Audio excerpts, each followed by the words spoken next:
जब कोडिंग वाला आपका सही चल रहा है, हाँ। उसको भी आप स्केल कर सकते हैं, जैसे आपने खुद ही बोला कि इतनी बड़ी अपॉर्चुनिटी है, बिल्कुल। तो फिर आपने एक दूसरा आइडिया पे काम करना कैसे शुरू किया? क्योंकि होता क्या है ना कि फाउंडर्स को भी बहुत आइडिया आते रहते हैं, बिल्कुल। एक में फाइनली डबल डाउन करना होता है, बिल्कुल। तो कैसे वो आइडिया चूज करेंगे यार इसी में हम अपना टाइम रिसोर्सेज सब कुछ इन्वेस्ट करें? मैं अपनी बता देता हूँ। मैंने इसलिए किया क्योंकि I am a sucker for punishment, ठीक है। मुझे अपनी ज़िंदगी अच्छी नहीं लग रही थी, अच्छा, तो मैंने सोचा स्टार्टअप करते हैं, थोड़ा मुश्किल करना है, थोड़ा मुश्किल करते हैं इसको, हार्ड मोड पे खेलते हैं, बॉस लेवल पे खेलते हैं।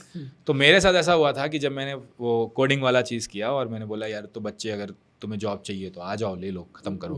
तो बहुत बच्चे ऐसे थे जो मेरे स्टूडेंट्स के ना कज़न हुए, भाई बहन हुए, वो लोग भी कि तने भैया हमें बिजनेस रोल में जाना है, हमारे लिए भी कुछ बना दो। अच्छा, और मैंने कहा ठीक है फिर चलो बना देते हैं। हाँ। तो उस चक्कर में मैंने शुरू कर दिया और मुझे लगता है कि बहुत ज़्यादा पोटेंशियल है इस चीज़ का। ये भी मुझे समझ में आया, बट ऑनेस्टली कह रहा हूँ ओवर टाइम समझ में आया कि कोडिंग का बहुत बड़ा मार्केट है, लेकिन हर कोई कोडिंग में घुसना नहीं चाहता और हर कोई को घुसना भी नहीं चाहिए अगेन, क्योंकि और भी मार्केट में चीज़ें हैं। तो मान लीजिए आप, अभी हमने फिनेंस शुरू किया है, फिनेंस है, ऑपरेशंस है, HR है, डिज़ाइन है, प्रोडक्ट है, बहुत ग्रोथ है, मार्केटिंग है, बहुत सारी पीसेस है और बहुत सारे लोग चाहिए यार मार्केट में, सिर्फ कोडर से थोड़ी चाहिए। तो हमने सोचा कि यार जो हमने कोडिंग में करके दिखाया था कि एक 0 to 1 जर्नी, बच्चा कहीं से भी हो, कोई भी बैकग्राउंड हो, उसको हम एक रीसेट दे सकें, क्या यही चीज़ हम कर सकते हैं क्या बिजनेस रोल में? तो उस चैलेंज को लिया और सोचा कि चलो इस पे लगाते हैं। तो बहुत लोग जब मैं बातें करता हूँ लोगों से, तो जब स्टार्टअप करते हैं ना लोग, तो वो लोग बड़ा एक प्लान करते हैं कि why this idea, why not that idea, ये क्यों, वो क्यों नहीं, इस पे फंडिंग मिलेगी नहीं मिलेगी,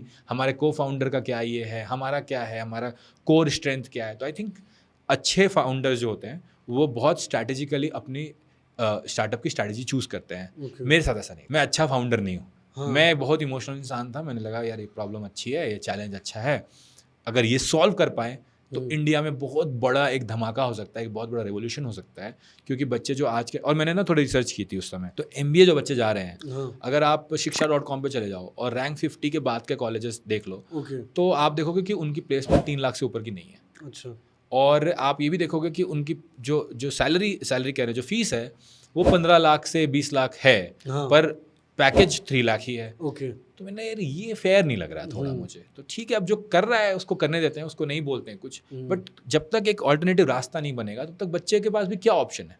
बच्चा भी जब ग्रेजुएशन करता है उसके पास क्या ऑप्शन बचता है? वो सोचता है कि अब क्या करें, अब हमारे पास 2 ही ऑप्शन है, हमारे ग्रेजुएशन में तो कुछ खास हुआ नहीं, ठीक है, इंडिया में 99% बच्चा का ग्रेजुएशन से तो कुछ नहीं होता, अब क्या करें हम? तो हमारे पास एक रास्ता है कि हम गवर्नमेंट एग्जाम कर लें। वो 2 साल में पता चल जाता है कि हाँ, होगा नहीं, बैंक PO कर ले, SSC कर ले, UPSC वाले तो बहुत एलीट होते हैं, तो भाई IIT गए हैं तो अभी UPSC निकालने का मन है, वो तो अलग ही लोग हैं, और वो इसलिए 40-50 हज़ार लोग ही होते हैं, कुछ लाख लोग होते हैं। पर 2 करोड़ की जो जनता, 2.5 करोड़ जो गवर्नमेंट एग्जाम की प्रिपरेशन करी, क्यों कर रही है? क्योंकि उसको लग रहा है यार ये रास्ता सही लग रहा है, तो फिर वो सोचता है कि या तो ये रास्ता है या मास्टर्स का रास्ता है, MBA का रास्ता है, क्योंकि यही 2 रास्ते मुझे दिख रहे हैं। मैंने सोचा कि क्या एक हम तीसरा रास्ता बना सकते हैं, एक तीसरा रास्ता इसी चीज़ के अराउंड, कि भाई तुम्हें कोई फर्क नहीं पड़ता तुमने बैचलर्स में क्या किया, ग्रेजुएशन में क्या किया, but there is a third way which can take you to places, if not to amazing places, if not to McKinsey, because not everybody wants a 40 lakh rupees job. At least starting में तो कम से भी करके सीख के 25,000 की job से शुरू कर लो, और अगर आप उसके बाद 2 साल में 50,000 महीने पहुंच जाओ, 4 साल में 1 लाख महीने पहुंच जाओ, यार आपकी जिंदगी बढ़िया जाएगी, बिल्कुल बहुत अच्छी जाएगी। 5 साल में अगर आप 10-12 लाख के पैकेज पे हो, बहुत बढ़िया जिंदगी है आपकी इंडिया में। इंडिया में क्या ही खर्चा है, आप शादी कर लो, बच्चे कर लो, घर ले लो, गाड़ी ले लो, सब हो जाएगा। 1-2 लाख 20 लाख तक में तो आपकी सब हो जाएगी, जिंदगी सही चलने लगेगी। मैंने कहा एक रास्ता बनाते हैं, एक नया ब्रिज, एक नया हाईवे बना सकते हैं क्या? तो मैं उस सोच से आया था कि बड़ा पोटेंशियल है एक फ्रीवे बनाने का, एक बढ़िया फ्रीवे बनाते हैं, बट ज़्यादा स्ट्रैटेजी नहीं लगाई थी। और मैं सबको यही बोलता हूँ, हमेशा बोलता हूँ कि ज़्यादा स्ट्रैटेजी लगानी भी नहीं चाहिए।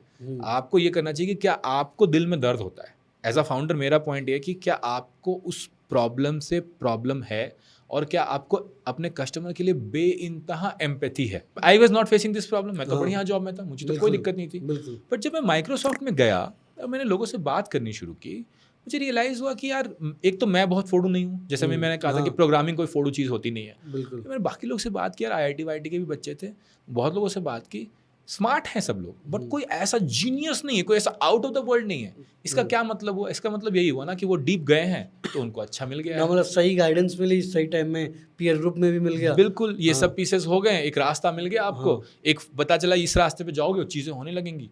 तो क्या हम ये रास्ता सबके लिए नहीं खोल सकते हैं, नहीं बना सकते हैं? क्यों नहीं बना सकते हैं? तो उस एम्पैथी से मेरा ये मानना होता है कि जब आप बहुत स्ट्रॉन्ग कस्टमर एम्पैथी से आते हो तभी आप हार्ड प्रॉब्लम सॉल्व कर सकते हो। अदरवाइज पैसा बनाने के लिए स्टार्टअप करने में तो बन जाता है पैसा, प्राइमरी सेकेंडरी एक्विजिशन से पैसे बन जाते हैं, बट वो मेरा मतलब I was not in that. तो आई थिंक ये भी मैं एक बात बोलना चाहूंगा, बहुत अच्छा था कि तुम ये देख लो कि तुम क्यों स्टार्टअप करना चाह रहे हो। Are you here to solve a big problem and you want to make the world a better place, और you are here to make money, and if you are here to make money which is also amazing thing. बहुत लोगों को पैसा बनाना है, मजा आता है। बिल्कुल। मुझे भी बनाना था यार, पहले 10 साल मैंने अपने करियर के मुझे पैसे बनाने थे, मैंने बनाए। जब मैं 1 करोड़ पहुंच गया मुझे लगा अब मतलब अब मार्जिनल यूटिलिटी हो गई है पैसे की, अब बहुत फर्क नहीं पड़ रहा है पैसे पे मेरे को। बट अगर तुम्हें पैसा बनाना है तो पैसे बनाने वाला गेम खेलो। फिर ये हार्ड प्रॉब्लम्स, कस्टमर एम्पैथी, ये सब सेकेंडरी टर्शरी हो जाता है। पहले आप सोचते कि फंडेबल है कि नहीं, टाइम बड़ा है कि नहीं, कस्टमर पे करेगा कि नहीं, उसके बाद कस्टमर एम्पैथी और चीज़ें आती हैं।